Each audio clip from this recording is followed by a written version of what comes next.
मोटे मोटे कोलौआ बाबा बोवे साठी धानवा भौजिया हमरी ना कैनी धान कर रखवारिया भौजिया हमरी ना। छोटे मोटे कोलौआ बाबा बोवे साठी धानवा भौजिया हमरी ना कैनी धान कर रखवारिया भौजिया हमरी ना।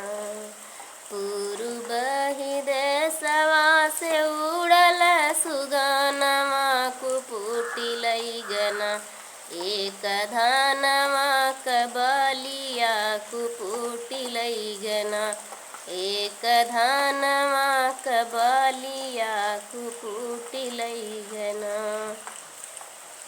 भैया हमरे दिहल हाथिया से घोड़ावा भौजिया हमरी ना दिहली साठी एक धानवा भौजिया हमरी ना दिहली साठी एक धानवा भौजिया हमरी ना। सबके देखेला हाथिया से घोड़ावा ससुइया हमरी ना देख साठी एक धानवा ससुइया हमरी ना देख साठी एक धानवा ससुइया हमरी ना। छोट मोट कोलौआ बाबा बोवे साठी धानवा भौजिया हमरी ना कैनी धान कर रखवारिया भौजिया हमरी ना कैनी धान कर रखवारिया भौजिया हमरी ना।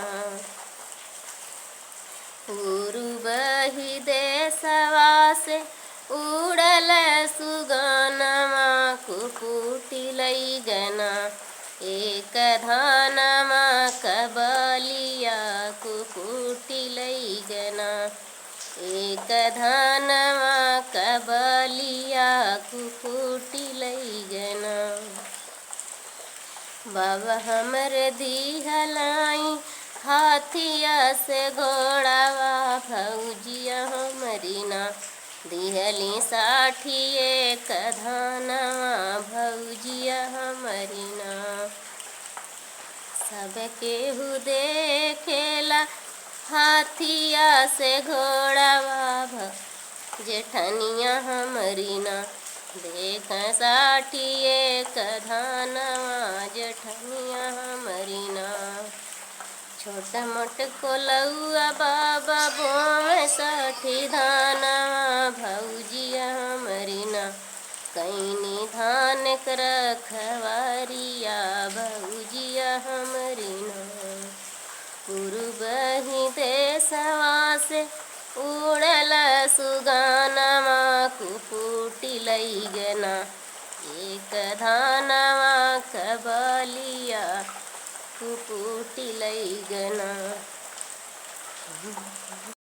कैसे खेले जैबू सावन की कजरिया बदरिया गिरिया नदी कैसे खेले जैबू सावन की कजरिया बदरिया घिरिया नदी।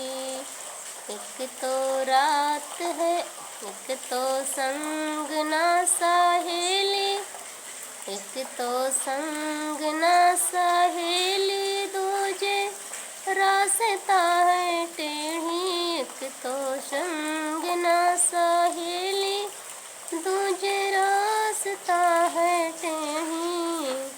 छैला रोक लई है तो हरी डगरिया बदरिया घिरिया नदी मुंडन रोक लई है तो हरी डगरिया बदरिया घिरिया नदी। कैसे खेले जैबू सावन की कजरिया बदरिया घिरिया नदी कैसे खेले जैबू सावन की कजरिया बदरिया घिरिया वे नदी। एक तो संग न सहेली दूज रास्ता है टेढ़ी। एक तो संग न सहेली दूज रास्ता है टेढ़ी। गुंडन रोक ली है तो हरी डगरिया बदरिया घिरिया वे नदी। कैसे खेले जैबू सावन की कजरिया बदरिया घिरिया वे